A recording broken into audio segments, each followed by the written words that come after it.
Hello,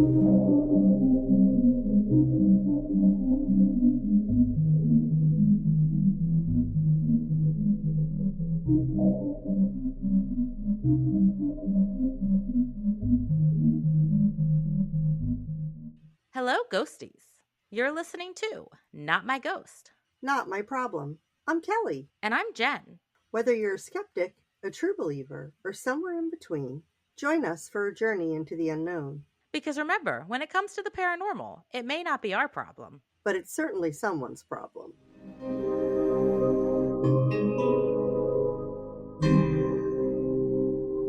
Hello, Kelly. Hi, Jen.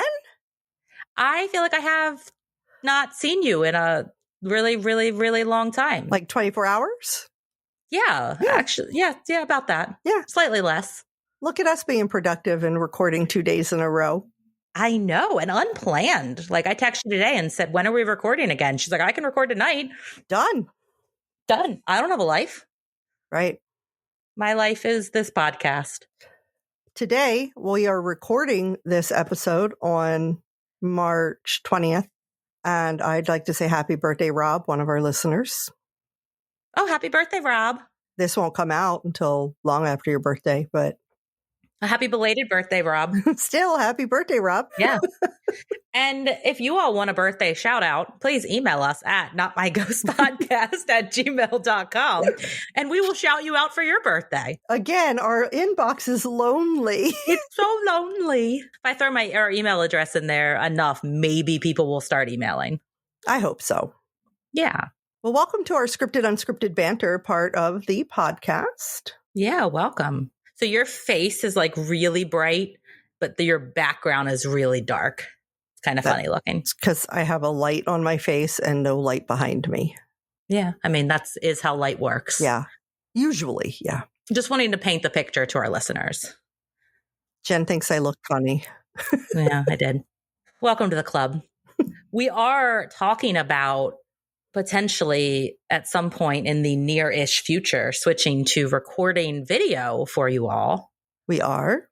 So if you would like that, email us at notmyghostpodcast. Please email us at Not My Ghost Podcast. We would probably have the audio and video version, like Yes, video on YouTube, audio if you listen on Spotify or Apple or wherever. Absolutely. Still fine. normal way you can listen to us like you normally do. But for those who want to see our beautiful faces, Yep. we might start putting video on YouTube. Maybe. We'll see. Yeah. Currently, our Patreons get video for their bonus episode once a month. We do record video for them. When it works. So if you want to see, when it works, occasionally it doesn't work. And usually probably my error. I probably hit the wrong button when I set up the meeting to record. But it happens. It happens.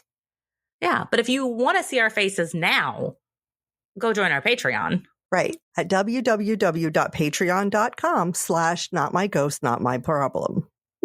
Yeah, exactly. So go do that. Send us some emails.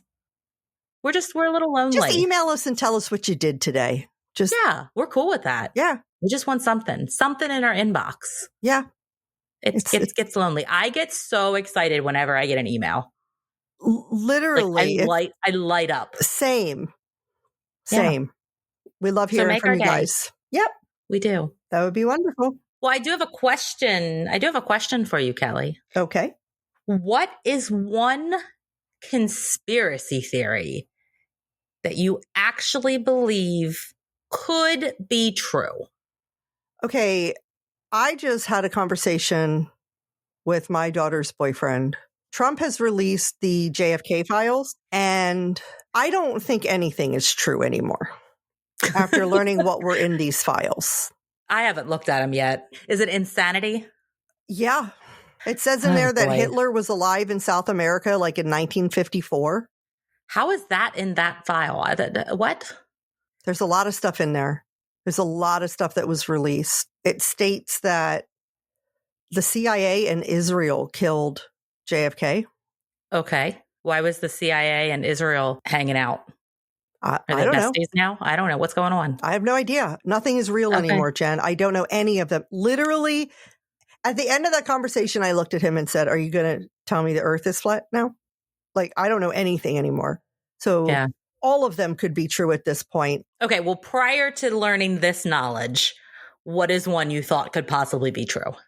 I just don't think that we have, like, the way the government works, quote unquote, or is presented to work, the systems that we think are in place. I don't think any of that is true. Well, it doesn't necessarily have to be a government conspiracy theory. Well, I know, but I'm saying that's one that I really don't think that any of us have any idea what's actually going on. As far as like who's running what, I just thought that was truth in itself. I didn't realize that was a conspiracy. Oh, okay. If that's not a conspiracy, well, you tell me what yours is. Okay. Mine is that I do not think Kurt Cobain committed suicide. Really? Mm-hmm. I think he was murdered. By? Well, not directly by, but set up by his wife, Courtney Love. Is there evidence of this? Is there like sketchy, Yes. So one, the suicide note that was written, the handwriting changes at the end and it looks completely different. And it literally looks like the whole first part of it was not, it was sad, but it wasn't really anything directly to being like committing suicide. It could have just been him, he writes songwriter, whatever. It could have just him been writing stuff down. And then at the end, where it looks like it starts to get more into that suicide note, the handwriting completely changes. Weird. Two, there is the fact that how he killed himself, supposedly with a shotgun, people have tried to recreate the way that he shot himself. And it's very unlikely that he would have actually been able to do it. The bullet casing was on the opposite side of the shotgun of where it should have been. And he had twice the lethal dose of heroin, I think it was heroin, in his system, which means that he could have just OD'd. But if he had that much heroin in his system, he would not have been physically able to be awake to shoot himself. That's interesting. Yeah. If you guys want more information and where I got this conspiracy theory from is from Morbid. They did a whole episode on it. So go listen because they kind of spell out a lot more detail of those points and there's a lot more shady shit that goes into it. Like apparently he talked to his lawyer about getting divorced and then all of a sudden he died before he could divorce Courtney. So there's a lot of shady shit that went into it. That's crazy. And Morbid covers the episode or covers the information really well. So go listen to their episode. But that's where I got it from. So they turned me into a conspiracy theory on that. Interesting. Yeah. I'm going to say Atlantis is real. Okay. That's a good one. Yeah. Are we ready to dive in to today's topic? Well, no. No? Because, ladies and gentlemen, welcome to the first Not My Ghost, Not My Problem co-host takeover.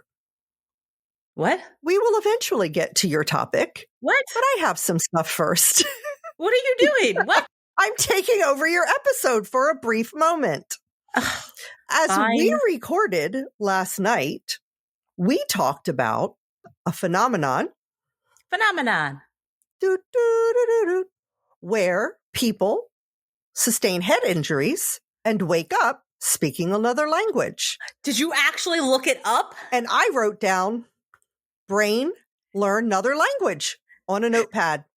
And I left it next to my desk. And today I actually researched it and I have some information for you. Yay. Okay. You're allowed to take over for this information. Yeah. You looked upset there for a second. I did. I was like, what? I have a good topic. What are you taking over for? Okay. So I found this article that had several examples of this happening. Okay. So there was a case of a 16-year-old soccer player named Ruben from Georgia. Okay. He suffered a serious concussion during a soccer game and was knocked unconscious and fell into a coma for 3 days. Oh. When he woke up, he was speaking perfect Spanish. Wow. Now, Ruben had studied Spanish before, but only at a very basic level. Yet, here he was, suddenly fluent while struggling to speak his native English. Weird. Over time, His English did return, but as he learned his English, he gained his English back, the Spanish started to decrease and he could no longer speak it fluently.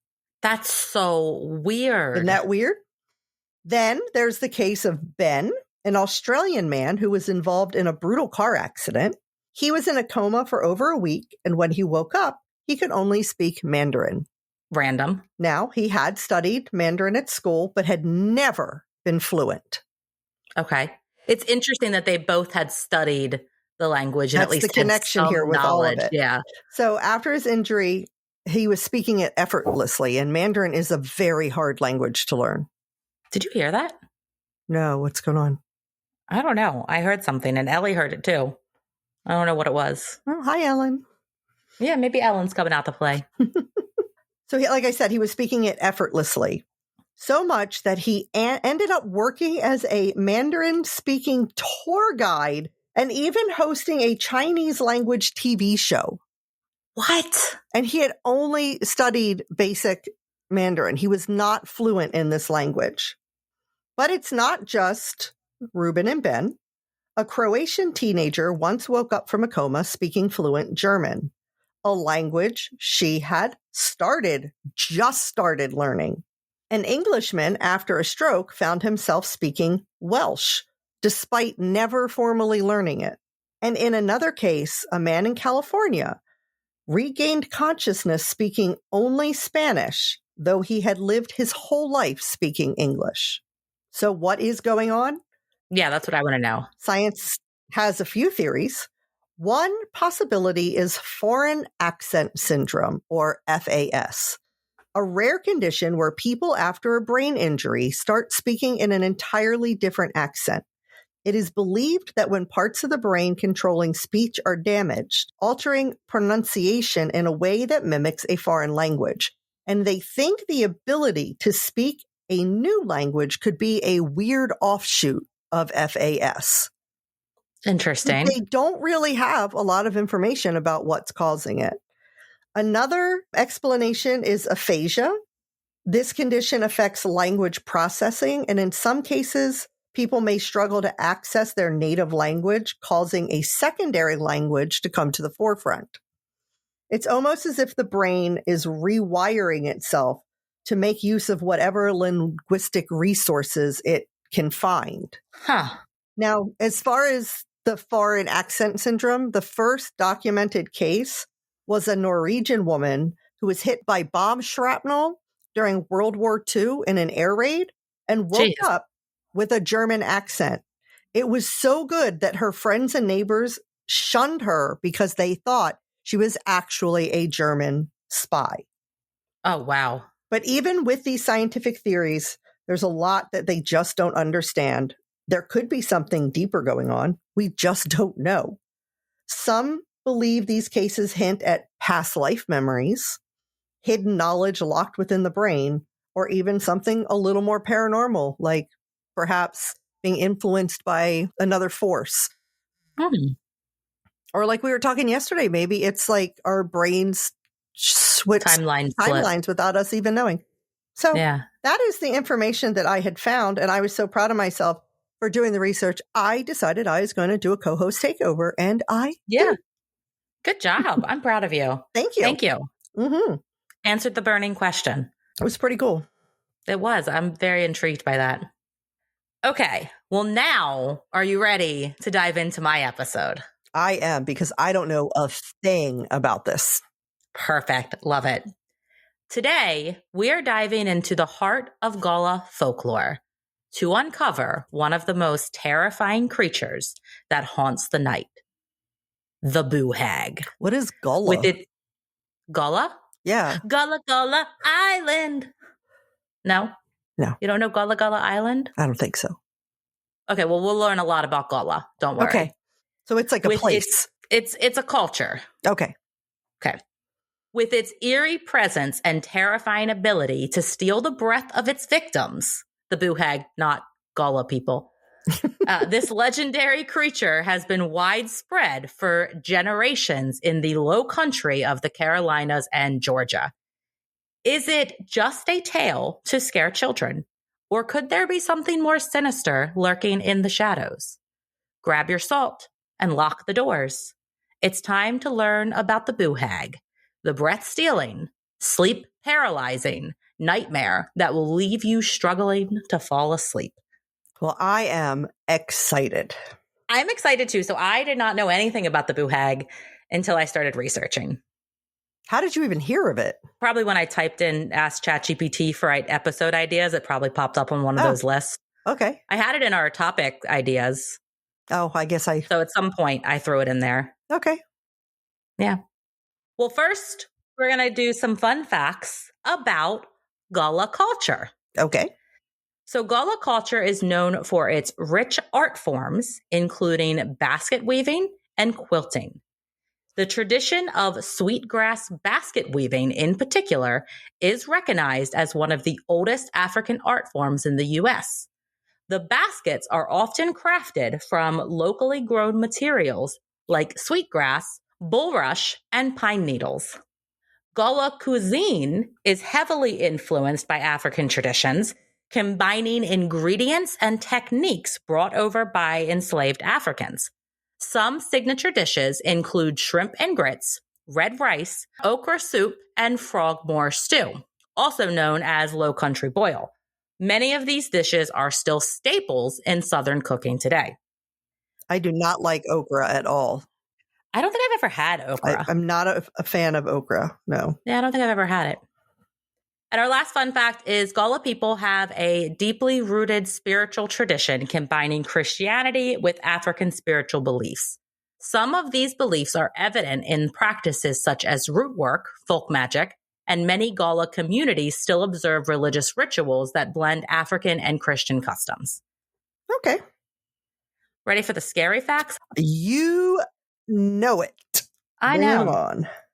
Okay, so Gullah has a lot of folklore and terrifying creatures. So I'm just going to give you a tease about some of the other terrifying creatures in their folklore. Okay. So there is a terrifying creature known as the rolling head. This entity is said to be a disembodied head that rolls through the night, seeking out its victims. Some say it's a cursed spirit looking for a new body to attach itself to. It's a warning to those who might meddle with the supernatural or practices they don't understand. Oh, I'm sorry. That is great. I just want to see a head rolling towards me like a bowling ball, just randomly. Just I kind of do too, actually, now. I mean, we meddle in supernatural all the time, so. True. So you never know. Come at us. Then there is the story of the Gray Man, and he is a well-known tale in Gullah culture, often associated with ghostly encounters. It is said that the Gray Man appears before a hurricane, warning people to evacuate. So he's very helpful. Yeah.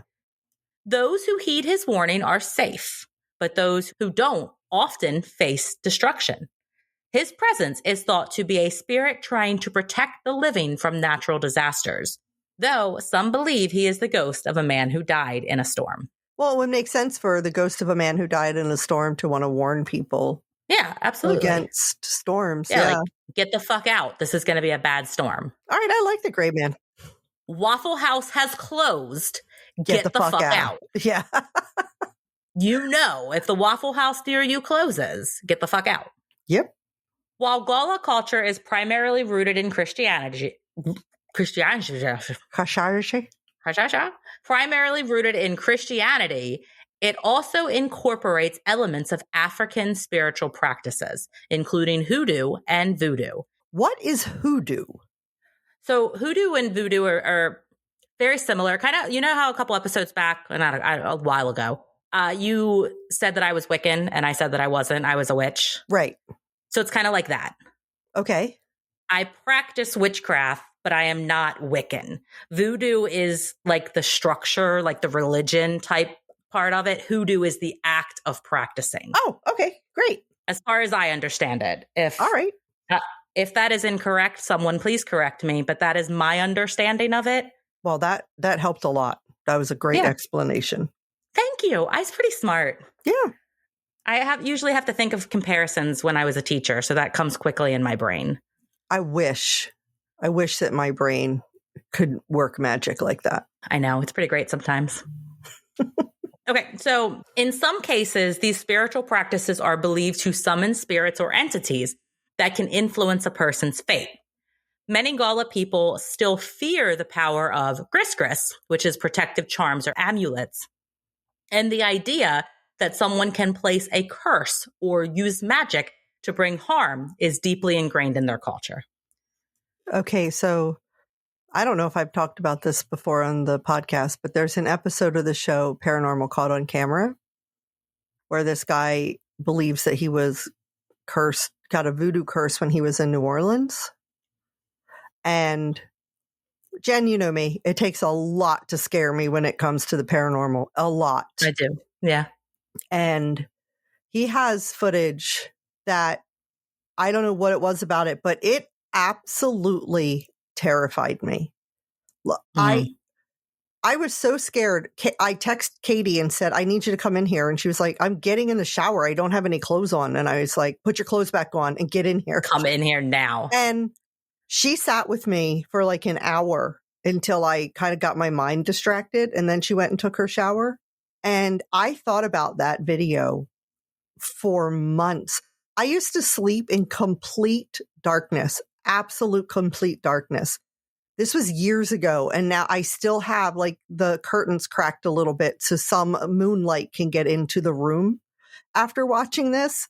And then just when I thought I was kind of settling down, I was watching the show again and they brought that man back with new footage and it was equally as terrifying. So what you're telling me is I shouldn't watch it. I have shown it to other people and they're like, what is the big deal? Okay. But that voodoo curse, man, that is my black-eyed kid. Okay. So maybe I have to watch it to see. Yeah. If it gives me nightmares, I'm blaming you, Kelly. Okay. Back to the Boo Hag. This creepy creature, as I said, comes from Gullah culture, which is a group of African Americans who live in the low country regions of South Carolina, Georgia, and Florida. The Boo Hag is often compared to vampires because it's a night dweller. But there's one major difference. Instead of feeding on blood, the Boo Hag feeds on something else. Your breath. I don't like it. Legend has it that the Boo Hag can sneak into your house while you're asleep and ride you. I don't know. I mean... Not in the fun way, Kelly. Damn. That would be one hell of a paranormal experience. It would.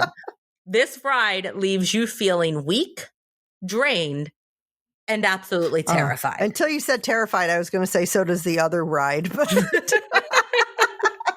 Hopefully your rides don't leave you terrified. Otherwise, we need to have a conversation with Nick. No, not terrified. The Boo Hag is able to slip into your bed, climb onto your chest, and suck the life force out of you. Oh, so it's my mom.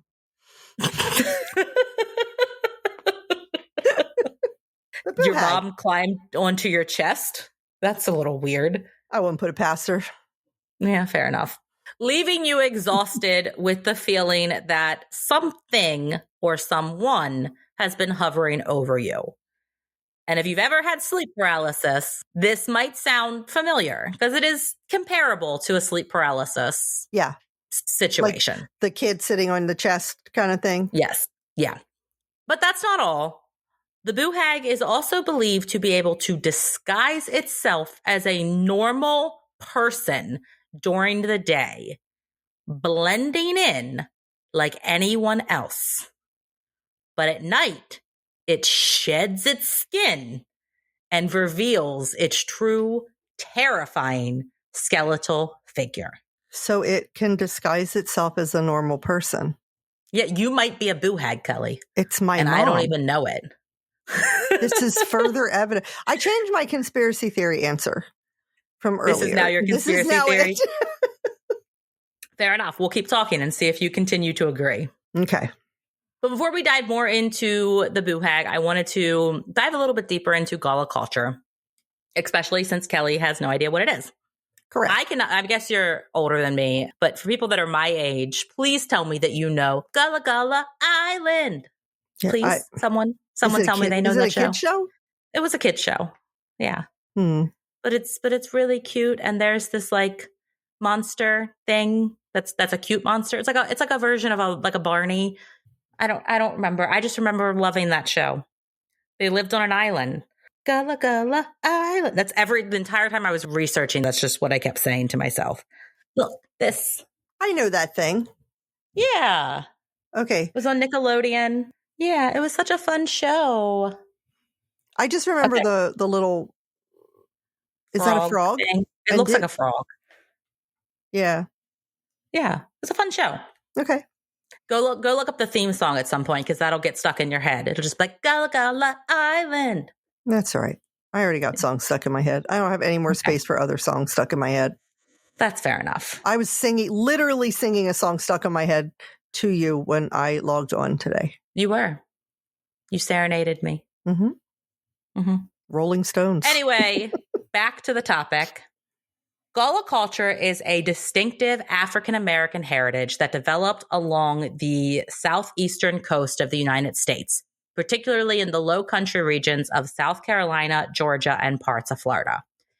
This unique culture emerged from experiences of enslaved Africans who worked on plantations in these areas, leading to a rich blend of African traditions and American influences. Okay.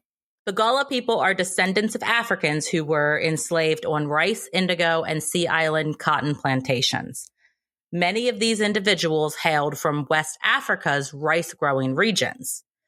The isolation of coastal and island plantations allowed them to preserve many of their African traditions, resulting in a culture with deep African retentions visible in arts, craft, food, music, and language. Okay. Central to Gullah culture is the Gullah language known as Geechee.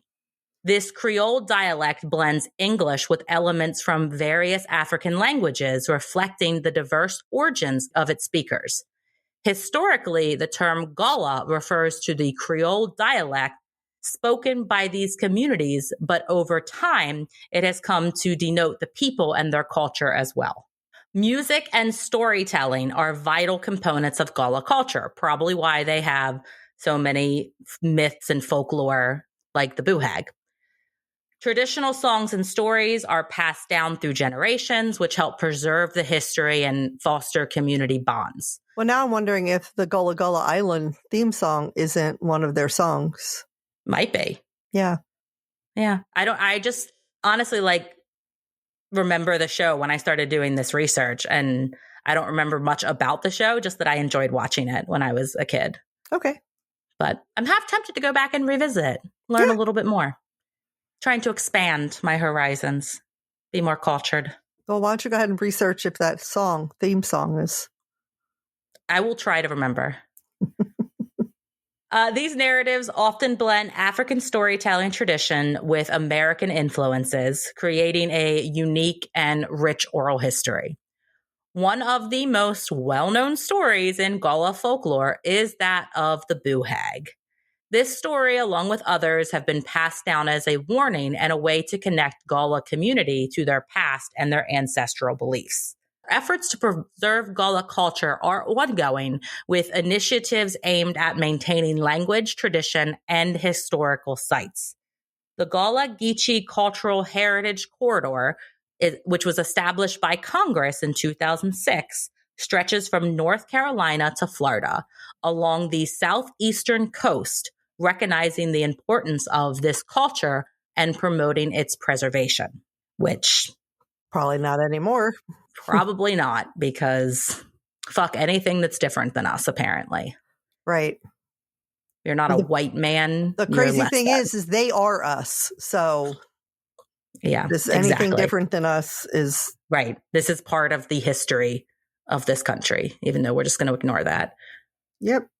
But despite a lot of challenges such as gentrification and the loss of traditional lands, the Gullah community continues to survive, trying to adapt while holding steadfast to the cultural practices that define their identity. So that's just a little information about the Gullah culture. I found it fascinating and very interesting. But now we're going to dive back into the Boo Hag. Okay. So this terrifying creature has a deep-rooted place in the folklore of the Low Country. But what makes the Boo Hag so fascinating isn't just its terrifying nature, but the way it blends into the everyday lives of people who tell its stories. The Boo Hag isn't just some random ghost or monster. It's a being that lurks in the shadows of the night, preying on people while they sleep. As I said, it feeds on your breath, or more specifically, your life force. During the day, the Boo Hag appears to be just another person. You might pass them on the street or invite them into your home. It is said that it blends in seamlessly with its surroundings, masking its true identity. Well, that's terrifying. Yeah. The Boo Hag's ability to disguise itself as a normal person makes it even more terrifying because it could be anyone, like Kelly's mother. Right. But once the sun sets, the Boo Hag undergoes a terrifying transformation. It sheds its human skin, revealing a horrific skeletal figure beneath. Its body is thin and emaciated, with exposed muscles, tendons, and veins that give it an otherworldly, grotesque appearance. My mom's not ugly, so.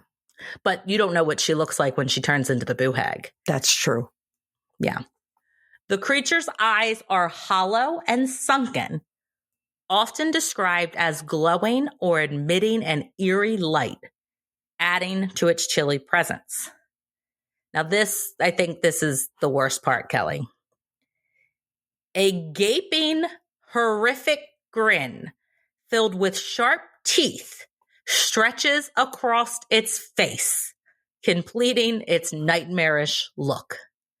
That reminds me, there's like some movie called like The Smile or something. Oh my God. So Kristen, I was just visiting her last weekend, 2 weekends. I don't know. I lose track of time. And her boyfriend mentioned that movie, The Smile. We were going to watch it, but Kristen doesn't like scary things, so we didn't. But then I just kept walking up to her and smiling at her, and she got scared. That wasn't nice. Without even seeing the movie. This transformation goes beyond just a physical change. It reveals the Boo Hag's true monstrous nature. The sight of it is so terrifying that it is said to freeze its victims in fear, leaving them too paralyzed to even scream. No. Mm-hmm. Yeah, not great. I don't like anything about this. No, it's terrifying. Yeah. Once darkness falls, the Boo Hag begins its hunt. The Boo Hag rides its victim. It is said to creep into your home while you sleep, its presence barely detectable, and as you lay in bed unaware, it climbs on top of you and presses down on your chest. It's believed to drain your energy, sucking away your life force with every breath it steals from you. And while this may sound like sleep paralysis, those who have experienced the Boo Hag swear the feeling of being watched or smothered is not just a bad dream or sleep paralysis, that it is actually real. I use a CPAP. I wonder if that would protect me from the Boo Hag. Oh, it might. Yeah. Yeah. Because it's like forcing breath down my nose holes every night. Yeah. Your nose and your mouth. So well, therefore, not my mouth. The Boo Hag. Not my mouth. Oh, but you're not breathing out of your mouth. No, it's out of my nose. And it forces air into my lungs. You might have found the cure of the Boo Hag. Look at that. Done. I do have ways to protect yourself against the Boo Hag. That was not one of them. Oh, well, we can add it to the list. We'll add it to the list. Yeah. Victims of the Boo Hag often wake up in a cold sweat, feeling drained and exhausted, as if something had been hovering over them the entire night. So basically me every night every morning I wake up feeling drained and exhausted. I probably have a Boo Hag. Maybe you need a CPAP. Maybe that's what everyone who has a CPAP just actually had a Boo Hag. Right. And the CPAP isn't actually doing anything for you. It just got rid of the Boo Hag. It's not. That's what the sleep studies are picking up on. It's not like you just randomly stop breathing. It's the Boo Hag. It's stealing that breath from you. Yeah. Absolutely. Makes sense. We just solved it. We did. We're so smart. We are. Look at us solving world problems. The Boo Hag isn't just a figure of fear. It's a link to the past, the Gullah community's African roots, and to the way that they use storytelling as a tool for survival. These stories are passed down through generation and didn't just serve as entertainment. They were warnings, reminders, and way to bond with one another. For the Gullah people, the Boo Hag represents something much larger than a simple legend. It's a connection to ancestral beliefs, a way of remembering both the horrors and the triumphs of the past. Now we're going to dive into the origin of the Boo Hag legend. Okay. So as we said, tied to African spiritual beliefs and practices, which were brought to the Americas by enslaved Africans. These beliefs often centered around the importance of energy, the soul, and life force, concepts that align with the Boo Hag's method of feeding on a person's breath or life essence. The Boo Hag is a manifestation of these ideas, a creature that embodies the fear of loss of life force and serves as a warning about the dangers of evil spirits and supernatural forces. In the Gullah community, folklore and stories have always played a crucial role in preserving cultural identity and teaching life lessons. The Boo Hag, like many other figures in African folklore, is not only a creature of terror, but also a symbol of the struggles faced by the Gullah people. It reflects the power of the unseen world, a world that was believed to have both protective and harmful entities that could affect the physical world. That's interesting. Yeah. The Boo Hag's connection to the Gullah people is also evident in the language and imagery associated with the creature. The Gullah language itself, an African-based Creole, was used to pass down these tales, adding to the depth and richness of the Boo Hag legend. These stories have helped to preserve the Gullah culture and pass on wisdom about navigating the physical and spiritual worlds. Early stories of the Boo Hag were likely rooted in spiritual beliefs passed down by the ancestors of the Gullah people.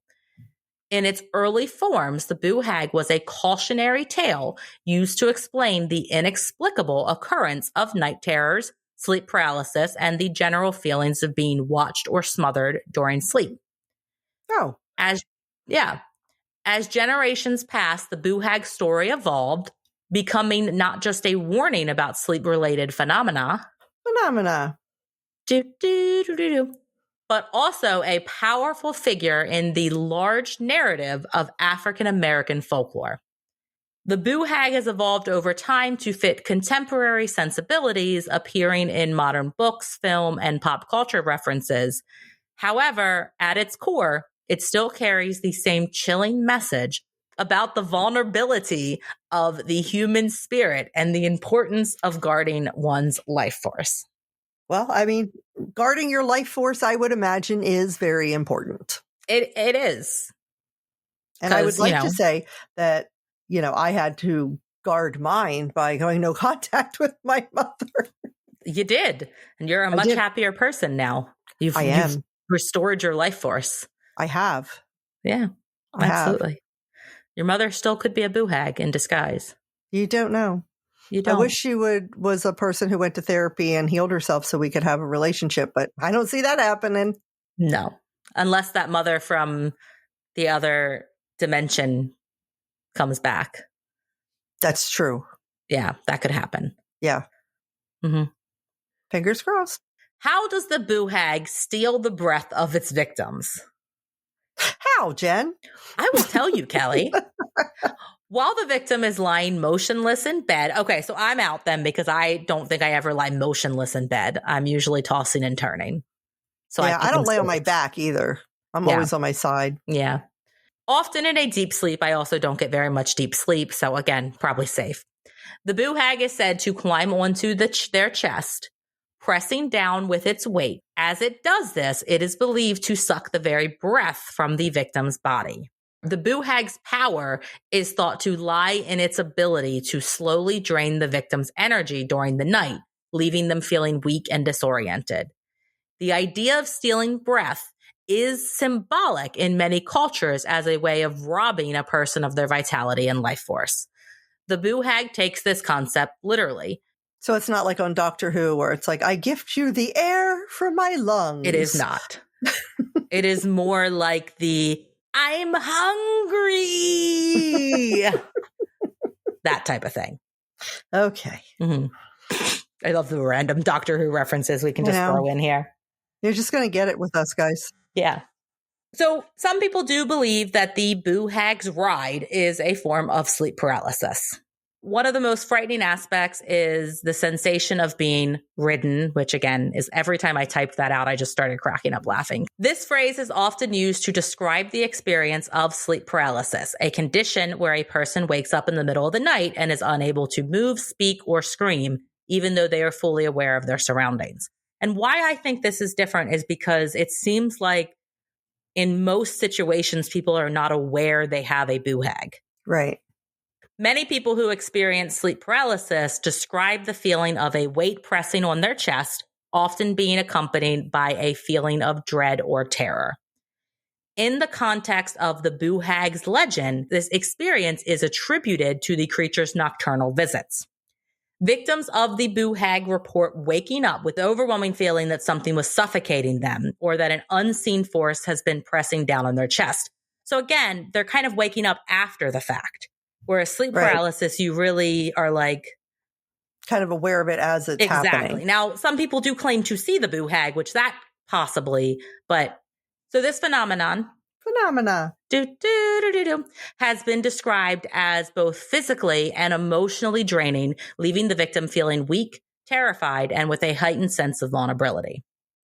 As the Boo Hag feeds, it is believed to absorb the energy that the victim loses. This is part of what makes the creature so insidious. After each encounter, the victim wakes up feeling fatigued and also spiritually diminished too. Like there's a phrase that you call people emotional vampires, where they just suck the what's the word I'm looking for? The energy, your energy source. Like you're exhausted. So we should just start calling them Boo Hags. Right. So people that in our lives that we feel are like energy vampires or whatever, or emotional vampires, are just Boo Hags. We've coined the phrase here. There's no more. Maybe they actually are. Maybe Boo Hags have evolved to be able to find a way to suck your energy throughout the day while they're disguised as a human. You never know what evolution can do. And the Boo Hag's ability to drain this unseen energy allows it to grow stronger while leaving its victim weaker, perpetuating the cycle of fear and helplessness, which is terrifying. Yeah. In some versions of the legend, the Boo Hag is said to use this stolen energy to increase its own strength or power, making it even more dangerous with each ride.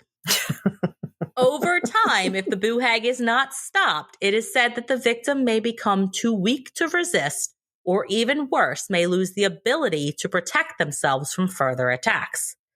In Gullah folklore, the Boo Hag is not typically depicted as a killer in the traditional sense, meaning it doesn't directly take a person's life. It is generally believed that the Boo Hag does not kill its victims outright. Instead, repeated encounters with the Boo Hag could lead to severe weakness or eventual death from prolonged energy depletion. It is thought to be more of a slow, insidious process rather than an immediate fatal blow. However, in more modern interpretations of the Boo Hag legend, there may be stories where the Boo Hag's constant draining of energy could weaken a person to the point of death. These versions of the story often play on the fear of the creature that not only feeds on the person's vitality, but could potentially rob them of the energy necessary to live. Well, maybe not even just in a physical sense, but in an emotional sense. Maybe it breaks people down to the point where they're taking their own lives. Absolutely. That's very possible. How do you protect yourself from a Boo Hag? CPAP. Besides a CPAP, in Gullah folklore, various protective methods and charms are believed to help ward off the Boo Hag and keep it from stealing your breath and energy. These rituals and practices are deeply connected to the history and resilience of the Gullah community, reflecting their creative and resourceful ways of protecting themselves from the supernatural forces that threaten their peace and safety. So, some folkloric methods of protection. 1, keeping your windows and doors closed. One of the simplest methods, close your doors, close your windows.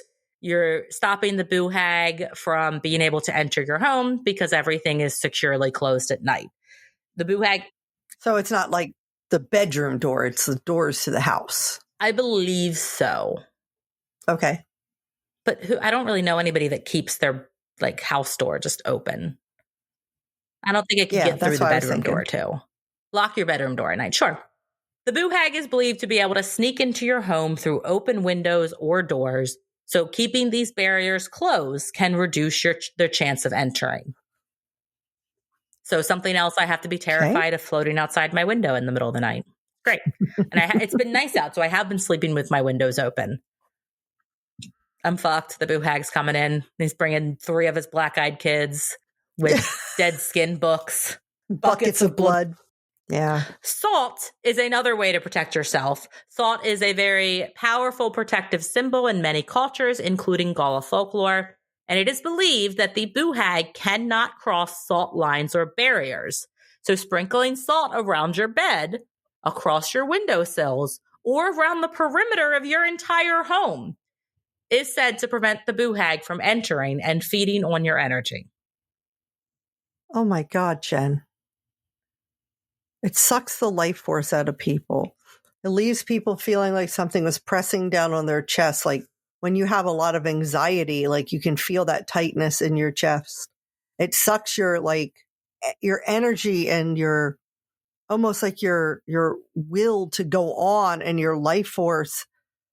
Jen, Donald Trump is the Boo Hag. Oh my God. You're right. Yeah.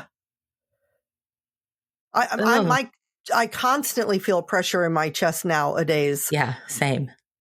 And just completely drained with all the information that's assaulting us every day. Oh my God. And he's on the global scale of being able to just take all of it. He's got to be a strong Boo Hag because he's just sucking the energy out of everybody. Now you got to worry about Donald Trump hovering outside your bedroom window at night. Holy crap. Yeah, so I'm going to go sprinkle some salt on my windowsill. Yeah. I can't do it around the perimeter of my entire home because I live in an apartment building. So you could. I could. Take a lot of salt. It would take a lot of salt. Yeah. Iron is another common protective charm in folklore, often thought to repel evil spirits or supernatural creatures. In Gullah culture, it is said that the presence of iron can keep the Boo Hag at bay.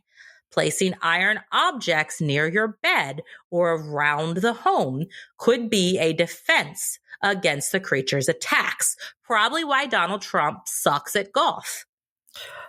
Oh my God. Yeah. He can't figure out his irons. Did you see that video of him hitting a really bad golf shot? It was pretty funny. I haven't seen that, but I've heard stories where people have to lie and make him think he won. Yeah, it's because he can't get that close to iron, and he's learning how to wield it, but not well. Yeah. Yeah, that's it. We solved it here. You guys heard it here first. I'm telling you. There's nothing we can't do together, Nothing. Jen. We can solve all world's problems. That's right. Mirrors are sometimes believed to be a tool to ward off evil spirits or entities like the Boo Hag. In some stories, it's suggested that the Boo Hag is afraid of its own reflection. Placing a mirror near the bed or other entryways may help to prevent the creature from approaching. Now, we just did an episode where it was you're not supposed to do that. I don't remember, but we did just talk about it. where you're not supposed to have a mirror over your bed. So you might be opening a portal to another world and allowed spirits to come in, but you're protecting yourself from the Boo Hag. So what do you fear more? I mean, I guess there's the potential that good spirits can come through that portal too. So they could help protect from the bad spirits that come through. Absolutely. Yeah. Okay. I have a mirror in my room, so that's what I'm going with. Same. So I'm gonna stick with that too. You can also just sleep with the lights on. Another traditional method to avoid encountering the Boo Hag is to leave a light on while you sleep. The Boo Hag, like many supernatural creatures, is believed to be more active in the dark. Keeping a light burning is thought to dissuade it from approaching, as it may fear exposure to light. I have to have some light, but I can't have like the lights on. No, yeah, same. I don't want it to be completely dark, but yeah. Then there are charms and protective rituals from Gullah culture. So one is spiritual amulets or herbs. Gullah people often use spiritual amulets or mojo bags, which are small pouches filled with herbs, roots, and other items believed to have protective powers. These charms were carried by individuals or placed in homes to shield against harmful spirits, including the Boo Hag. The herbs used in these pouches, such as sage, garlic, or other local plants, were thought to purify and protect. So garlic, same as vampires. Yeah. There's also, in Gullah culture, there's certain rituals that were performed to call upon protective spirits or ancestors for assistance.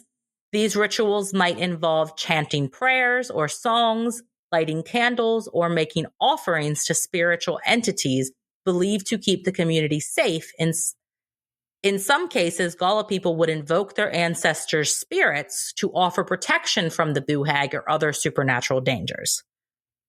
And last but not least, the Gullah culture places a great emphasis on community ties and collective strength. In some stories, the Boo Hag's power is diminished when the victim is supported by their family or community. Do you want to hear some stories about people who have claimed to encounter the Boo Hag? I would love to. Okay. The first one is the woman who couldn't catch her breath. A chilling tale comes from a Gullah descendant who experienced a nightmarish encounter that she swore involved a Boo Hag. The woman lived in a family home on the outskirts of Charleston, South Carolina, where she had heard stories about the Boo Hag from childhood. She never thought much about them until one night when she found herself gasping for air in the middle of the night. She woke up feeling like something was suffocating her. Her breath was shallow, and she could hear a strange, almost unearthly sound in the room. She described a feeling of intense pressure on her chest, as though an invisible weight was pressing down on her. When she tried to move, she found herself paralyzed, unable to scream or even cry out. It wasn't until the pressure suddenly lifted that she felt like she could breathe again. The woman told her family about the experience, and an elder in the family remarked that it sounded like she had an encounter with the Boo Hag. She was advised to keep her windows and doors tightly shut at night and keep a small bundle of herbs by her bed for protection. In more recent times, the story of the Boo Hag is taken on a modern twist, often being linked with the phenomenon of sleep paralysis. One such account comes from a woman who lived in a small coastal town in Georgia. She recalled a terrifying experience she had while staying with relatives in an old, creaky house that had been in their family for generations. One night, she woke up in the middle of the night, unable to move, feeling as though something was pressing down on her chest. She described a shadowy figure hovering over her, and she looked into its glowing eyes. She felt a deep sense of dread. She later said that the experience felt eerily similar to sleep paralysis, except the weight on her chest felt unnaturally heavy, like something was draining her life force. After researching her experience, she learned about the Boo Hag legend, and she began to wonder if she had encountered one during her sleep. After that, she stayed up late for several nights in a row to prevent falling asleep too quickly, as she felt the creature might come back. She now believes her encounter was a manifestation of the Boo Hag, and she has been cautious ever since, avoiding staying in old homes that might carry the curse of the Boo Hag. Oh. And then, Kelly, we have the tale of the midnight ride. Oh, this isn't going to be as great as I think. No, it's not. Another modern account that has circulated on social media comes from a man who claims to have seen a Boo Hag-like creature in his bedroom. He was staying in an old hotel in Savannah, Georgia, when he woke up to a dark shadow standing near his bed. The figure was described as skinless, with glowing eyes and a terrifying grin, just like the creatures from stories he had heard growing up in the South. The man said he couldn't move, as if he was paralyzed, and the figure seemed to ride him, draining his energy.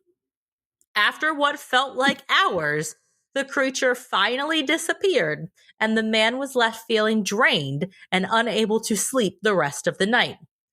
Though skeptics argue that it could have been a sleep paralysis episode, the man remains convinced that it was the Boo Hag. His encounter mirrors so many stories from the Gullah community, blending traditional folklore with modern experiences of sleep paralysis. It's crazy. Yeah. And that brings us to the end of this episode about the Boo Hag, a creature that continues to haunt the Low Country and beyond.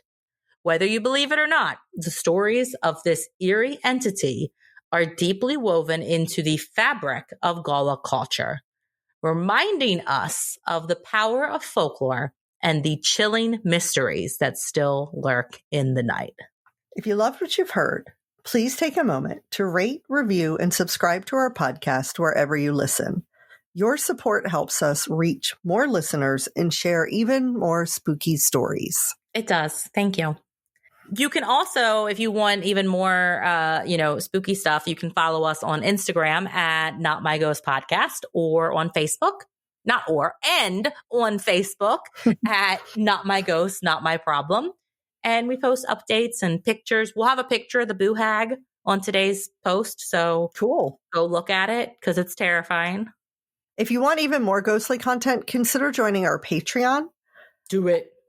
At www.patreon.com/notmyghost, Yep. We have fantastic exclusive perks for our patrons. And if you have ever had a spine-tingling paranormal encounter yourself, please share that story with us by emailing notmyghostpodcast@gmail.com, and you will hear it featured on a future episode. You will. We absolutely will. We'll read it. Well, thank you for joining us on this spine-chilling exploration of the Boo Hag. Remember, as you drift off to sleep tonight, keep this in mind. If it's not your Boo Hag, it's not your problem. Until next time, stay spooky and stay skeptical.